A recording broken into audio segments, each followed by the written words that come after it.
हाँ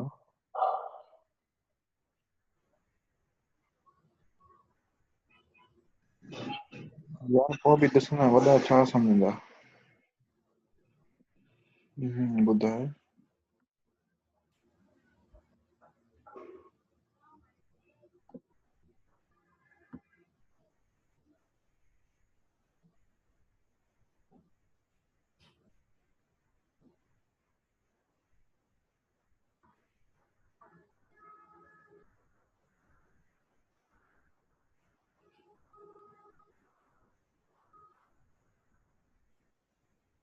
अस्सलाम वालेकुम।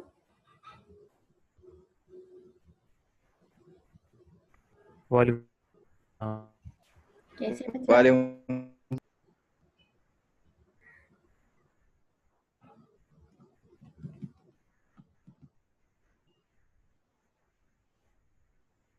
कैसे हैं आप लोग? ठीक है मिस।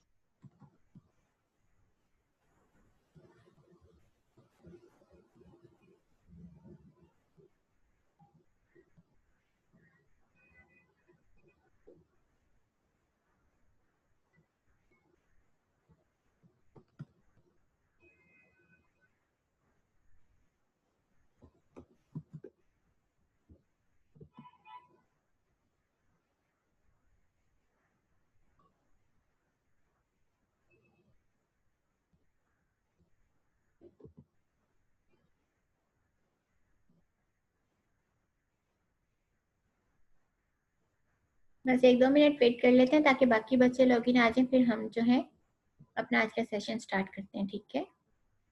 Okay miss.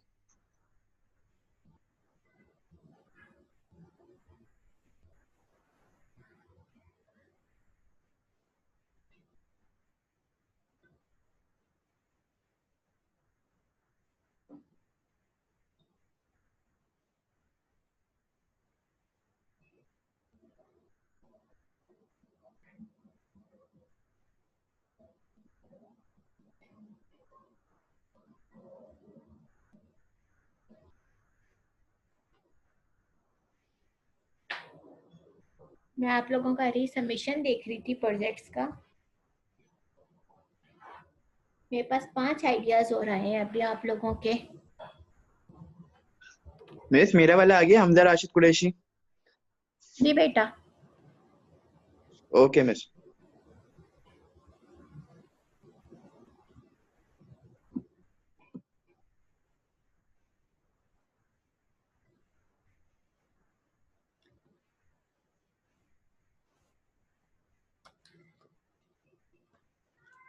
आज जो हम चैप्टर बच्चे पढ़ेंगे वो है हमारा डेडलॉक। ठीक है? किसी को आइडिया है डेडलॉक क्या होता है जब हम ऑपरेटिंग सिस्टम की बात करते हैं?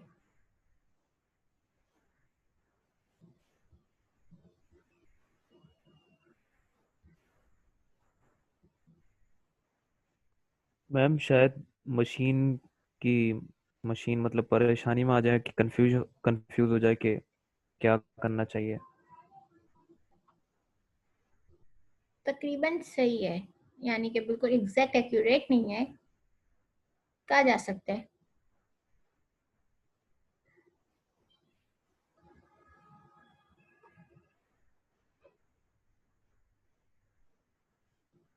कोई और बताएगा?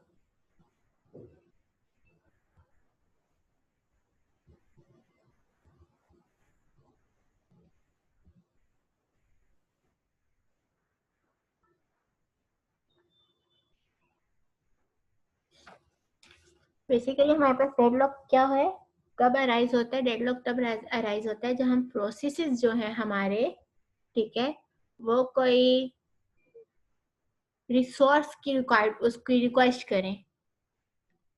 ठीक है? और वो रिक्वेस्ट जब करें किसी सोर्स की और वो सोर्स जो है किसी और प्रोसेस ने होल्ड की हुई हो, रिसोर्सेज में जैसे सीपीयू हो गया, मेमोरी होगी, ठीक है, आईओ डिवाइसेस हो गई, तो जब ये एग्जीक्यूट हो रहते हैं हमारे जो है हमारे प्रोसेस, तो उस टाइम पे अगर इनको किसी रिसोर्स की ज़रूरत है और वो ज़रूरत जो है ऑलरेडी किसी और प्रोसेस ने होल्ड की हुई है, तो उस टाइम ड्यूरेशन में क्या होता है? डेडलॉक अराइज हो जाता है। ठीक है? हम डेडलॉक को बाकी तो ये सारा जो है हमारे पास अप्रोक्सीमेटली थोड़ा थ्योरेटिकल है, ठीक है, जो कि हम लोग नेक्स्ट क्लास में पढ़ेंगे। जी बेटा, बेटा ये आपका नाम क्या है?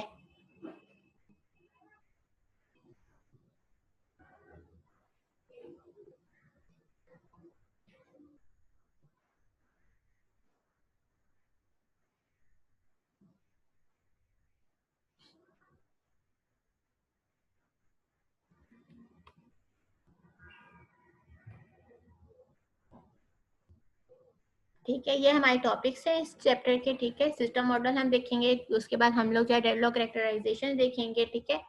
मेथड्स वगैरह हैं फॉर हैंडलिंग डेडलॉक है, जिसमें हमारे पास प्रिवेंशन है, अवॉइडेंस है, ठीक है। डेडलॉक डिटेक्शन एल्गोरिथम हम देखेंगे, एंड देन हम रिकवरी देखेंगे फ्रॉम डेडलॉक, ठीक है। ये सारे टॉपिक्स हैं, थोड़े से थ्योरेटिकल है, ठीक है। आज जो हम चैप्टर इसमें से डिस्कस मेन करेंगे, तो वो हम लोग कौन सा कर रहे हैं, यानी कि हम लोग किस तरह से जो है डेडलॉक को रिकॉग्नाइज करेंगे, उसको किस तरह से हम अपने सिस्टम को सेफ स्टेट में रखेंगे। सेफ स्टेट मीन कि हम लोग जो है उसमें डेडलॉक हमारा जो है अराइज ना हो, ठीक है। तो हम ये वाली चीज इसमें देखेंगे, क्लियर है ये बात। तो उसके लिए हमारे पास एक एल्गोरिथम है, वो कौन सा एल्गोरिथम है हमारे पास, बैंकर्स एल्गोरिथम। बैंकर्स एल्गोरिथम क्या होता है कि जिसको हम लोग समटाइम जो है वो रिफर कर रहे होते हैं एज अ डिटेक्शन एल्गोरिथम के, जिसका मेन पर्पस क्या होता है यहाँ पे कि वह एक हमारे पास रिसोर्स एलोकेशन है, वो यानी कि इस तरह से रिसोर्सेज एलोकेट करता है कि हमारे पास जो है उसमें हम लोग डेडलॉक अवॉइड कर सकें। क्लियर है ये बात? आप लोगों ने लैब में पढ़ लिया अभी तक डेडलॉक चैप्टर, यानी कि डेडलॉक की लैब कर ली, उसमें आप लोग बैंकर्स एल्गोरिथम ही पढ़ेंगे, है बच्चों? नो मिस, अभी तक नहीं किया है। अभी तक नहीं किया? चलो मैं आप लोगों को आज करा देती हूँ, तो आप लोगों को लैब में उसकी आसानी हो जाएगी, ठीक है। कहाँ तक यस लैब्स किए आप लोगों ने? कौन सी लैब पे हैं आप?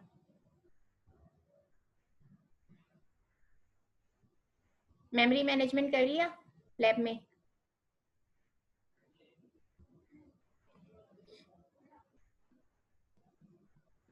मैम प्रोसेस शेड्यूलिंग किया है, अभी प्रोसेस स्केजुलिंग पे है? हो गया, कंप्लीट हो गया शायद। शायद। मैम रॉबिन किया था इस लैब में, लैब 7 में। Round robin. और मैम लैब 8 में हमने किया था डेटा को इंपोर्ट करना। वो तो डेटाबेस की थी, मैम ओएस की बात कर रही हैं। अच्छा, सॉरी सॉरी। लैब आप लोगों ने राउंड रॉबिन कर लिया, यानी कि आपके एल्गोरिथम कंप्लीट हो गए, क्योंकि एचसीएफ एचसीएफ एक साथ हैं और फिर राउंड रॉबिन और प्रायोरिटी एक साथ है। यस मैम, हो गया, ये राउंड रॉबिन और प्रायोरिटी हो गए हैं। तो शेल स्क्रिप्टिंग कर लिया आप लोगों ने? यस मिस, वो लैब 2 में कर दिया था। गुड। लैब 2 तो सही। अभी आप लोग फेज के बाद जो आप लैब्स करेंगे ना, वो आप ये करेंगे, ठीक है, मेमोरी मैनेजमेंट या फिर बैंकर्स एल्गोरिथम में से एक, ठीक है। तो हम जो है अब डायरेक्ट जो है बैंकर्स एल्गोरिथम देख रहे हैं, ठीक है। ये वाली चीजें हम लोग जो है ट्यूसडे को जो हमारी कंबाइंड क्लासेस होंगे उसमें हम ये वाले पढ़ेंगे कोर्सेज, ठीक है, ये वाला सॉरी टॉपिक्स पढ़ेंगे। डायरेक्ट हम किस पे आ रहे हैं, बैंकर्स एल्गोरिथम पे, ठीक है। बैंकर्स एल्गोरिथम की हमारे पास ये है, ठीक है। यहाँ पे हमें एक एग्जांपल दी गई है। एग्जांपल हमें क्या कह रहा है कि यहाँ पे कुछ प्रोसेस है, ठीक है।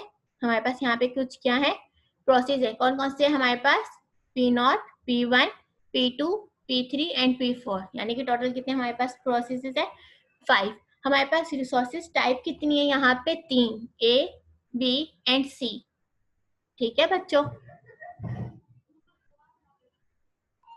Yes ma'am. यस। और हमारे पास ये एलोकेट हुई है, यानी कि हम लोग अब ये नहीं देखेंगे कि हमारे पास P0 के पास जो प्रोसेस वो एलोकेट हुई है रिसोर्स, वो कुछ इस तरह से कि 0 1 0, तो ये टोटल इसके पास 1 रिसोर्स एलोकेट हुई है, नहीं। इसके पास A जो है, इसका जो हमारे पास एक इंस्टेंस है, A इंस्टेंस की इसके पास 0 रिसोर्स है, ठीक है। B इंस्टेंस की जो है इसके पास 1 है और C की भी 0 है, ये इसको एलोकेट हुई है, इन स्टार्टिंग की बात की जा रही है, ठीक है। P1 को कौन कौन सी एलोकेट हुई है? 2 एलोकेट हुई है, 0 एंड देन 0। ये बात समझ में आ गई? Yes ma'am. ठीक है। इसी तरह से P2 को हमारे पास A क्या कितनी एलोकेट हुई है? 3, और B कितनी हुई है? 0, और C कितनी हुई है? 2। और इसी तरह से हमारे पास ये मैम है। ये समझ में नहीं आ रहा। क्या चीज बेटा? बेटा ये हमारे पास क्या है कि हमें इसमें प्रोसेस दिए हुए हैं, ठीक है, स्टार्ट में, कि हमारे पास P0 से लेके P4 तक कुछ हमारे पास प्रोसेसेस हैं।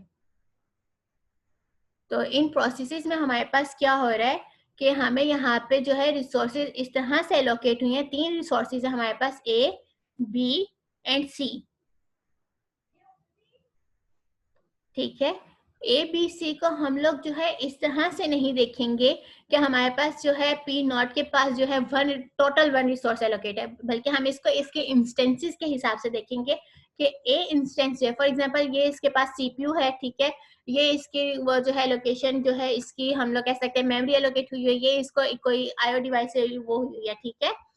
तो इस तरह से ये फॉर एग्जांपल कुछ हमारे पास रिसोर्सेज हैं ए बी सी, तो उसमें से हमारे पास ए इसको जो है वो 0 एलोकेट है, यानी कि इसके पास कोई एक ही रिसोर्स जो है वो एलोकेट नहीं हुआ, कोई ए इंस्टेंस इसको वो एलोकेट नहीं हुआ। P0 को जो है वो B1 एलोकेट हुआ, यानी कि एक, जैसे मैं आप लोगों को समझाऊं आसान लफ्जों में आपके लेवल पे आके, कि फॉर एग्जांपल क्या चीज एग्जांपल दूं मैं आप लोगों को अभी,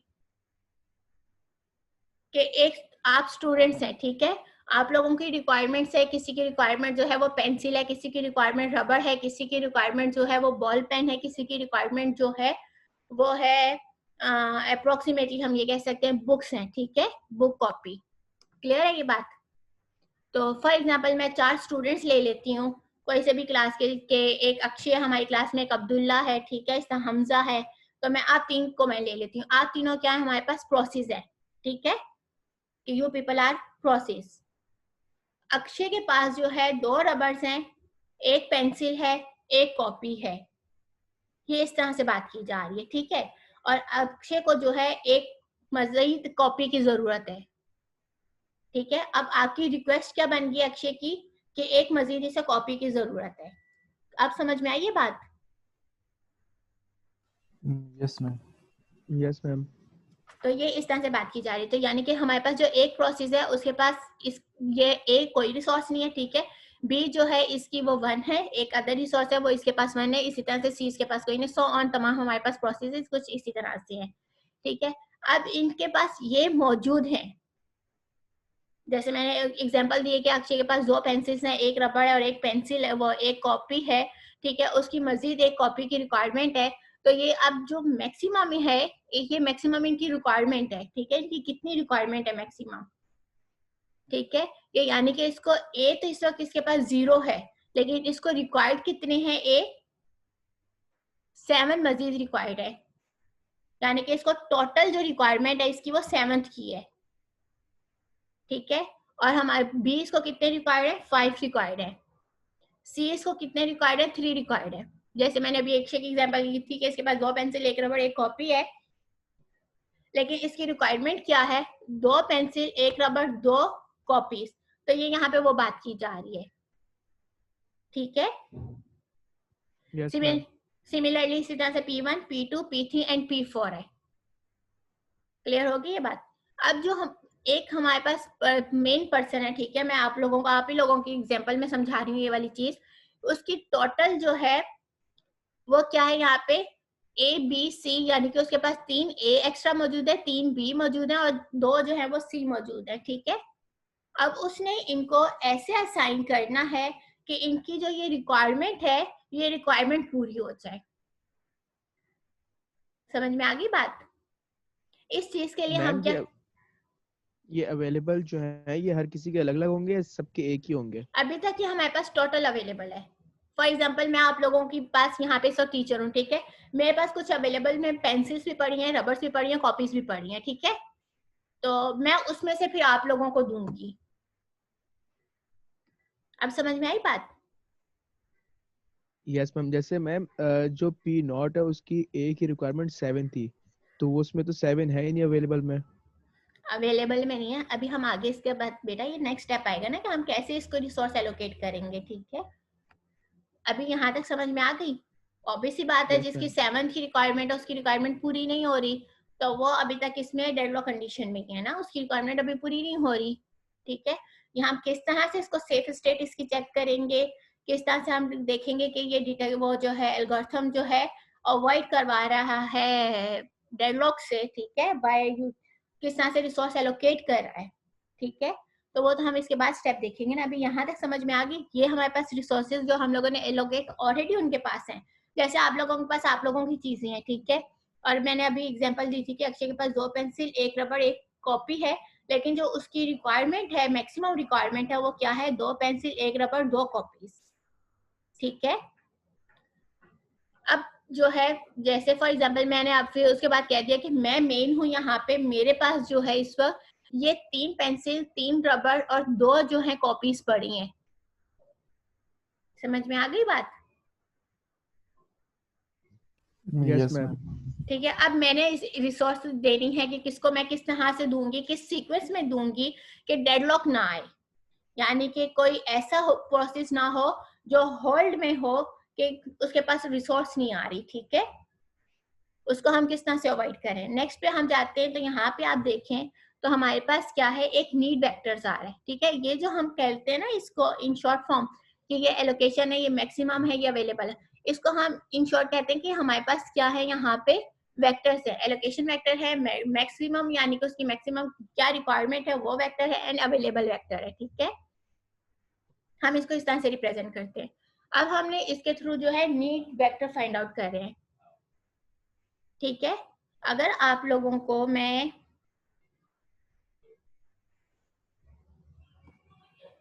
एक ये चाह रही हूँ,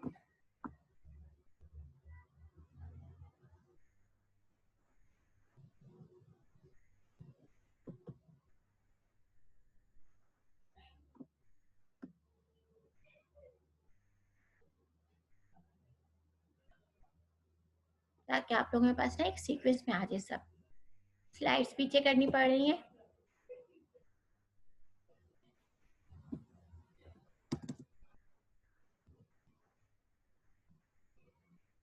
हमारे पास क्या था, ये था, ठीक है।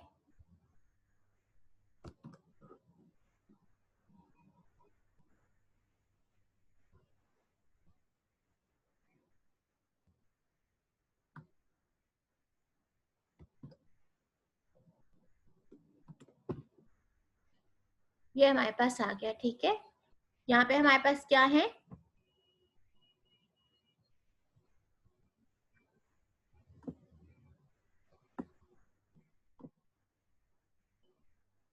कुछ इस तरह से वेक्टर है, ठीक है। मैंने थोड़ा सा इस तरह से ज़ूम को कर दिया ताकि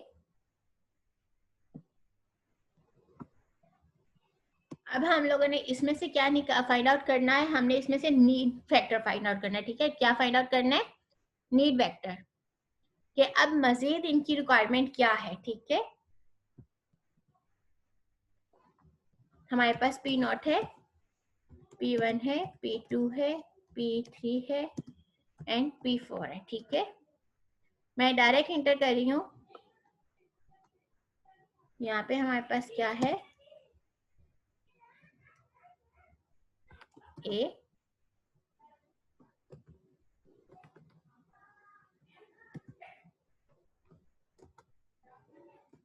A, B, C, ठीक है। अब मैं क्या कर रही हूँ, यहाँ पे इन लोगों का क्या फाइंड आउट कर रही हूँ, नीड वेक्टर, ठीक है, कि एक P0 को मजीद कितनी रिक्वायरमेंट है। अब ये हम कैसे फाइंड आउट करेंगे कि हम मैक्सिमम में से एलोकेशन को माइनस कर देंगे। समझ में आई बात?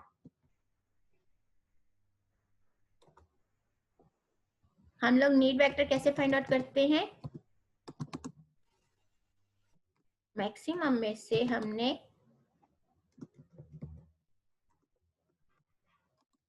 माइनस क्या करना है, एलोकेशन को। क्लियर हो गई ये बात? तो इसके 7th में से ये 0 माइनस किया तो 1 क्या हमारे पास आया, 7th। 5 में से 1 गया तो हमारे पास आउटपुट क्या आया? 4। इसके 3 में से C में माइनस किया तो क्या आउटपुट आया? क्लियर होगी ये बात? मैम रिपीट तो करें इसको। बेटा इसमें ये बात की जा रही है कि अब हम लोगों को ये चीज देखनी है कि हमारे पास ये जो प्रोसेस है, ये तो इनको एलोकेट हुए हुए रिसोर्सेज, ठीक है, ये इनकी मजीद यानी कि ये इनकी टोटल रिक्वायरमेंट है, ठीक है, जो एलोकेट हुए हैं। उसके बाद हम ये देखना चाह रहे हैं उनकी मजीद रिक्वायरमेंट क्या है, उसको हम कहते हैं नीड वेक्टर। नीड वेक्टर का हमारे पास फॉर्मूला क्या है कि जो मैक्सिमम है उसमें से हम एलोकेशन को माइनस कर देंगे। ए में से ए की वैल्यू माइनस होगी, बी में से बी की, सी में से सी की। ये इसी तरह की एग्जांपल है जो मैंने अभी आप लोगों को बार बार दे रही हूँ इसी वजह से, ताकि आप लोगों को आसानी रहे कि हम पेंसिल में से पेंसिल को ही माइनस कर सकते हैं, रबड़ में से रबड़ को माइनस कर सकते हैं, कॉपी में से कॉपी को माइनस कर सकते हैं। इसीलिए हम कह रहे हैं कि ए में से ए ही माइनस होगा, बी में से बी माइनस होगा, सी में से सी माइनस होगा। मैंने अभी आप लोगों को एक एग्जांपल दी थी या? Yes ma'am. अक्षय की दी थी कि उसके पास 2 पेंसिल्स हैं, ठीक है, एक रबड़ है और एक उसके पास कॉपी है, ठीक है। उसकी मजीद रिक्वायरमेंट क्या है? मैक्सिमम उसकी रिक्वायरमेंट क्या थी? उसकी मैक्सिमम रिक्वायरमेंट थी 2 पेंसिल्स, ठीक है, 2 पेंसिल्स, एक रबर और 2 कॉपी। ये उसकी टोटल रिक्वायरमेंट्स थी, यानी कि मैक्सिमम उसकी रिक्वायरमेंट थी। तो उसके पास यानी कि क्या चीज ऐसी है जो अगर हम उसकी नीड फाइंड आउट करते हैं, ठीक है, तो उसमें नीड में क्या चीज आएगी? ये हम वही नीड फैक्टर फाइंड आउट करें, यानी कि उससे मजीद नीड जो है, अगर हम नीड की बात करते हैं, किसकी? अक्षय की बात करें, तो उसके पास 2 पेंसिल तो मैक्सिमम में है, ऐसे ही है, ठीक है। तो उसको पेंसिल की कितनी रिक्वायरमेंट होगी? 0 पेंसिल्स और चाहिए उसको, ठीक है। रबड़ भी उसके पास एक रबड़ है, एक उसकी, यानी कि उसको मैक्सिमम एक ही चाहिए, तो उसको कितनी रबड़ और चाहिए? 0। उसके पास एक कॉपी है, उसको वैसे कितनी चाहिए थी? 2। तो कितनी रिमेनिंग रहेगी जो उसको चाहिए? 1। एक। ये अब बात समझ में आ गई सब बच्चों को? Yes ma'am. हम ये चीज फाइंड आउट कर रहे हैं, ठीक है।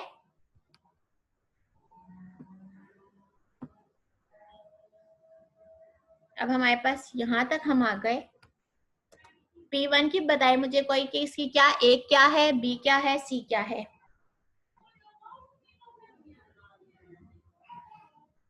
मैम 1 2 2।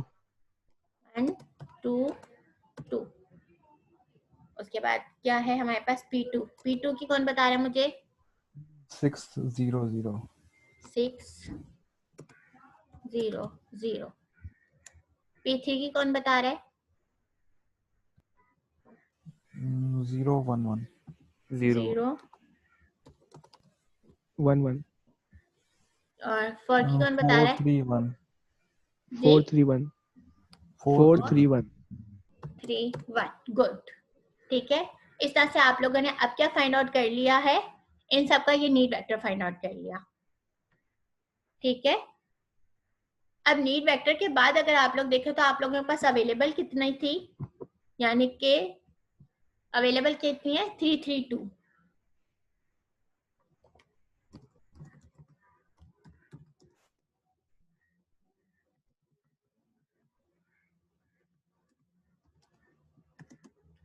ए हमारे पास कितनी है? 3। बी हमारे पास कितने हैं? 3। और सी हमारे पास कितने हैं? 2।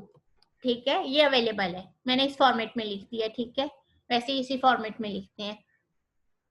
अगर ये चीज देखिए, ठीक है, ए हमारे पास कितने हैं? 3।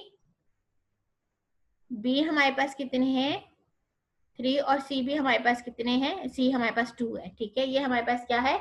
अवेलेबल है इस वक्त। सबको नजर आ रहा है clear? Yes ma'am. Yes ma'am. अब इस नीड वेक्टर में से देखें कि किसकी सबसे पहले, यानी कि आप सीक्वेंस में चेक करते जाए। मैंने आप लोगों को एक बात ये बताई थी अभी थोड़ी देर पहले कि हम एक साथ तीनों की रिक्वायरमेंट देखेंगे कि इंस्टेंस तीनों एक साथ कंप्लीट होने चाहिए। ठीक है, अब मुझे बताएं किसको सबसे पहले हम लोग जो है रिसोर्स एलोकेट करें तो वो जो है एलोकेशन अपना एग्जीक्यूशन कंप्लीट कर सकता है। कौन सा प्रोसेस ऐसा है जिसको हम लोग जो है रिसोर्स जो अवेलेबल है, ये एक्स्ट्रा में एक अवेलेबल है, ठीक है, एक बॉक्स है जहाँ पे रिसोर्सेज हमारे पास मौजूद है। तो बताएं मुझे कि हम P1 एग्जैक्टली P1 को हम लोग अगर ये रिसोर्सेज दे देते हैं तो P1 क्या करेगा, उसकी ये नीड है कि 1 उसको A चाहिए, B उसको 2 चाहिए और C उसको 2 चाहिए।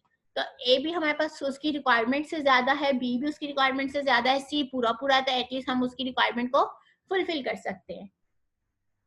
समझ में आ गई ये बात? Yes ma'am.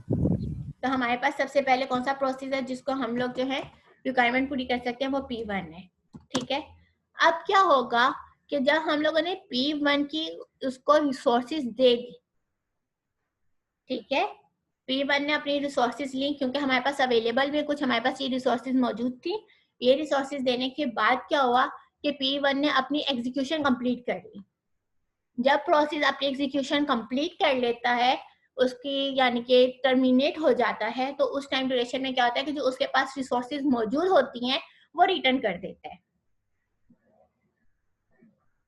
समझ में आई बात की बच्चों? मैम मतलब रिटर्न क्या करता है? अपनी रिसोर्सेज, जैसे फॉर एग्जांपल मैं आप लोगों को फिर आसान लफ्जों में समझाती हूँ। मैंने कहा था कि अक्षय को ये उसके पास रिसोर्सेज मौजूद थी, ठीक है, ये उसको रिक्वायर्ड थी।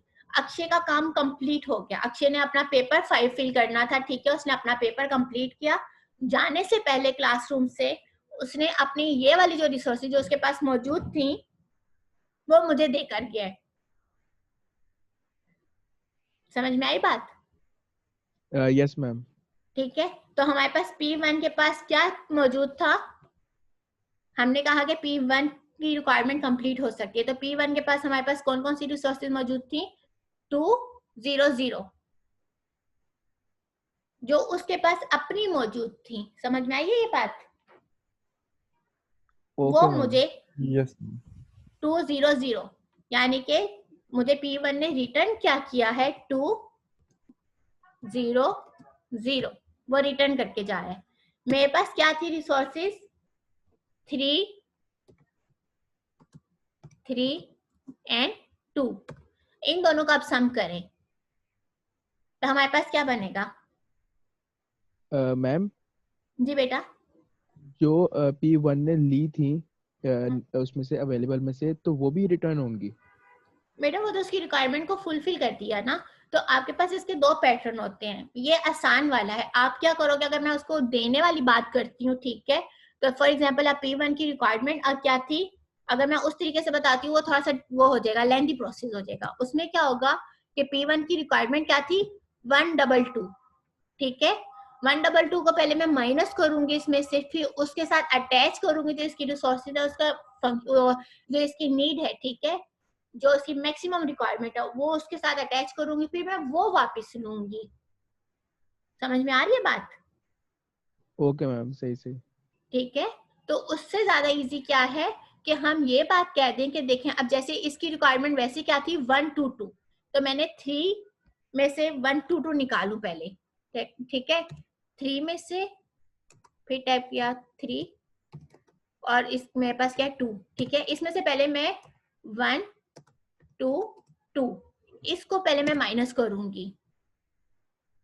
समझ में आ रही है बात? अब क्या है मेरे पास, क्या है यहाँ पे बचेगा? 2 रिमाइनिंग बचेगा, इसमें से क्या बचेगा? 1 और इसमें से क्या बचेगा? 0।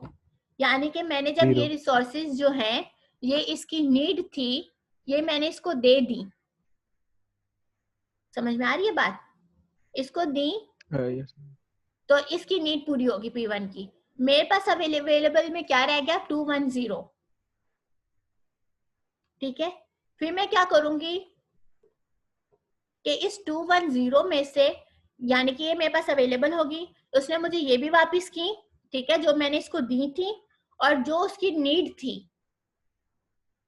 ये नीड थी ना उसकी, ये मैंने उसकी नीड पूरी की, ठीक है। और जो फिर इसके पास अपने पास मौजूद थी, वो क्या करेगा, मुझे रिटर्न करेगा। फिर मैं इसके अंदर जो है ऐड करूंगी 210, जो मेरे पास इसका आउटपुट आ रहा है, ठीक है। इसमें मैं ऐड करूंगी कि मैंने इसको 1 दी, 2 दी, 2 दी, ठीक है। और इसके पास जो अपनी मौजूद थी वो क्या थी, 2 0 0। तो यहाँ पे फिर मुझे 3 सम करने पड़ेंगे, ठीक है। Okay ma'am. देन मेरे पास अब क्या बन जाएगा, आउटपुट मेरे पास वही आएगा। आउटपुट क्या आ रहा है, 5, इसका क्या सम बनेगा 3, इसका क्या सम बनेगा 2। ये मेरे पास क्या हो गया, आउटपुट आ गया। समझ में आ रही है, यहाँ पे मैंने प्लस किया है, यहाँ पे मैंने इसको माइनस करके ये आउटपुट निकाला था। अगर मैं यही चीज आसानी से कर लूं तो मैं कहती हूँ कि इसकी रिक्वायरमेंट वो क्या थी, इसके पास रिसोर्सेज क्या थी, 2 0 0। और मेरे पास अवेलेबल क्या थी, मेरे पास अवेलेबल थी 3 टैब 3 प्लस 2। अगर मैं इसको भी सम करती हूँ तो इसका 5 आंसर आ रहा है, इसका 3, इसका 2। यानी कि ये आपके पास थोड़ा सा लेंथी प्रोसेस हो जाएगा कि मैंने उसकी पहले नीड पूरी की। वैसे इसका ओरिजिनल मेथड यही है, ठीक है, कि पहले मैं उसकी नीड को पूरा करूंगी, उसकी नीड उसे दूंगी, फिर उसकी नीड लूंगी, जो मेरे पास रिमेनिंग रिसोर्सेज बच जाएंगे। ये मेरे पास रिमेनिंग बचा था, रिमेनिंग अवेलेबल था ये,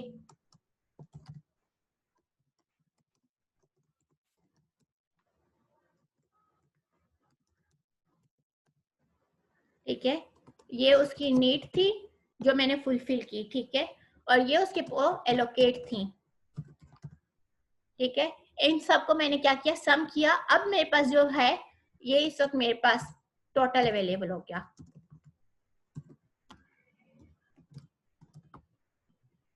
समझ में आ गई बात। जब यस मैम। P1 ने अपना आप यानी कि अपने आप को एग्जीक्यूट कर लिया, ठीक है, अपनी रिसोर्सेज को यूटिलाइज करने के बाद मुझे रिमेनिंग रिटर्न की, तो अब मेरे पास टोटल अवेलेबल ये आ रहा है, ठीक है। अब अगर आप देखें 532 मेरे पास टोटल अवेलेबल आ रहा है। हम फिर ऊपर जाते हैं थोड़ा सा, 532 याद रखिएगा आप लोग, ठीक है। 532 अब ये हमारे पास एग्जीक्यूट हो गया, इसको मैं रेड कर देती हूँ, यहाँ येलो हाईलाइट कर देती हूँ, ठीक है। ये हमारे पास क्या हो गया, अब ये प्रोसेस टर्मिनेट हो गया। हम लोग अब क्या करते हैं, जब एक दफा इस प्रोसेस को क्या था, डाउनवर्ड ही हम पहले देखेंगे, ठीक है। ये नहीं कि अगर इसके बाद इसकी रिक्वायरमेंट फुलफिल हो रही है तब हम फिर P0 पे आ जाएंगे, नहीं, हम इसको सिक्वेंशियली ही रन करेंगे, ठीक है। P1 के बाद अब कौन सा हमारे पास प्रोसेस है जिसकी रिक्वायरमेंट पूरी हो रही है, हमारे पास रिक्वायरमेंट क्या आई थी अभी, हमारे पास 532 जो टोटल अवेलेबल था, 532 P3 होगा मैम। P3 एग्जैक्टली, ठीक है। P1 के बाद हमारे पास क्या एग्जीक्यूट होगा, P3। P1 हो गया हमारे पास एग्जीक्यूट, अब P3 की बारी है, ठीक है। P3 का नीड क्या था,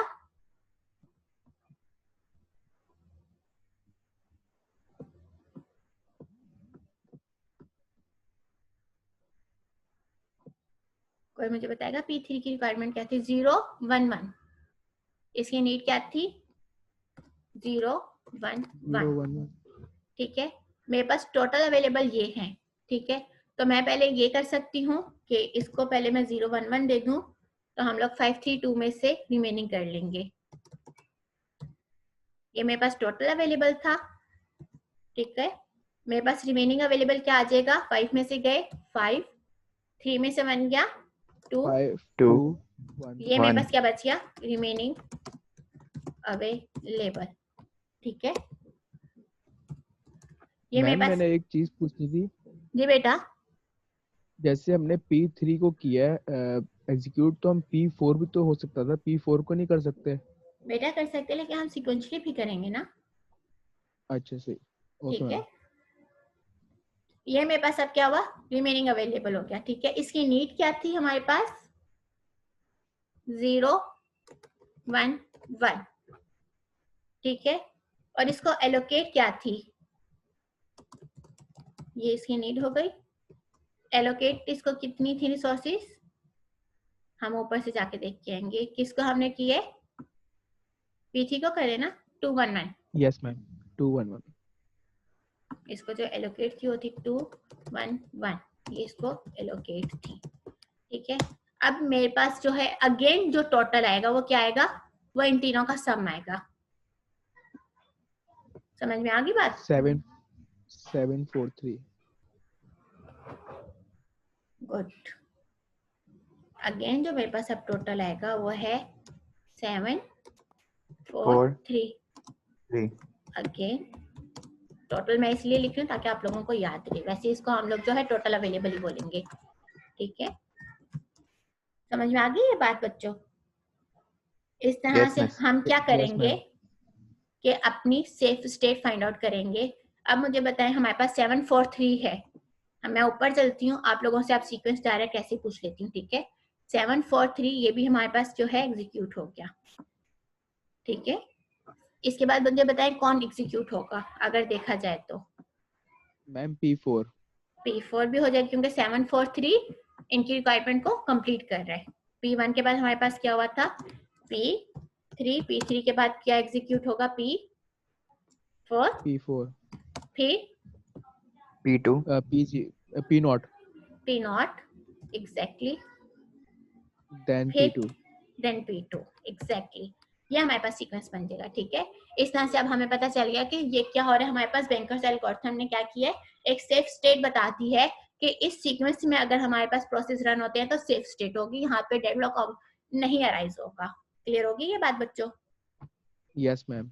मैम ये आप अपलोड कर देगा LMS पे वर्ड की फाइल? ये वाली एज इट इज ही? यस मैम, जिसमें एग्जांपल की हमने ये वाली। Yes, miss. ये आप लोग समझ जाएंगे इसी तरह की। अगर मैं यही Yes. एक्टिविटीज करती हूँ, चलें ठीक है, मैंने सेव कर दी। ठीक है, सेव करके अभी अपलोड कर देती हूँ और मैं आप लोगों की अटेंडेंस मार्क कर लूँ। सिर्फ 3 मिनट रह गए। ठीक है, Okay, miss. Okay ma'am. चलो मुझे जल्दी से अपनी अटेंडेंस बता दें। ये आप लोगों से मैंने इसको भी डिस्कस करना था। मिस आपने असाइनमेंट्स की मार्क्स अपलोड नहीं किए हैं। बेटा कर तो दिए मैंने तो उसी दिन कर दिए थे। आप लोगों के चेक पहले हो गए थे, थोड़ा लेट मैंने फाइल अटैच लेट की थी, जबकि मैंने साथ के साथ ही चेक कर दिए थे। ठीक है मैम।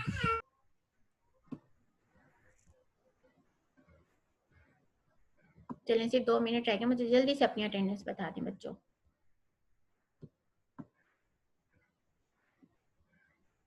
सिर्फ 15 बच्चे प्रेजेंट हैं, 7 एब्सेंट हैं। अब्दुल बासित बेटा, जिनकी अटेंडेंस मैं लगा रही हूँ ना उनके सामने, ठीक है, वो बेशक सेशन लीव कर दे ताकि मुझे पता चलता रहे। अब्दुल्ला मिस।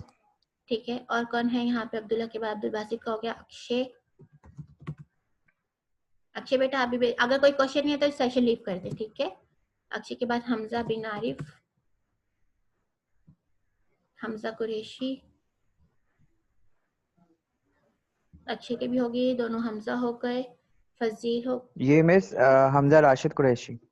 बेटा मैंने लगा दिया आपके। मैम मोहम्मद नहीं मिस, अदील। हमजा राशिद कुरैशी। मैम आपने दूसरे हमजा की लगाई है। हाँ, ये अब मेरे नहीं लगाई आपने। ये आपकी नहीं है? नहीं मिस। आप कहाँ मैम पे है? मोहम्मद अदील की आपने ऊपर छोड़ दी। ये रही। मोहम्मद मिस, ये है। अदील। अब सही है बेटा राशिद हमजा? जी मिस, जी मिस। नाम देख के लगा रही हूँ। क्या चीज? अब एक मिनट बेटा, राशिद की भी होगी, अदील की लगा लूं मैं। अदील, मोहम्मद अदील हो गए। ठीक है, हमजा हो गया। मार्जिया मिस मोहम्मद बिलाल, आपने मेरी नहीं लगाई है। बेटा मैं सबकी देख के लगा रही हूँ, आप लोगों के नाम मेरे सामने शो हो रहे हैं। ठीक है, okay okay okay ma'am, thank you. Bilal. Less than 1 minute रह गया। आप लोगों की अटेंडेंस मुझे लगता है उसमें मुझे लेनी पड़ेगी फिर व्हाट्सएप पे। मोहम्मद मंसूर।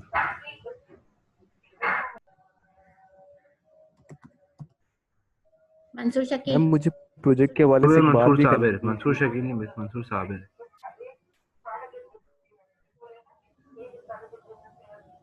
मिस आप एक काम करें, स्क्रीनशॉट ले लें पार्टिसिपेंट्स का, आ गए मंसूर फिर आप साहब। ले लीजिएगा।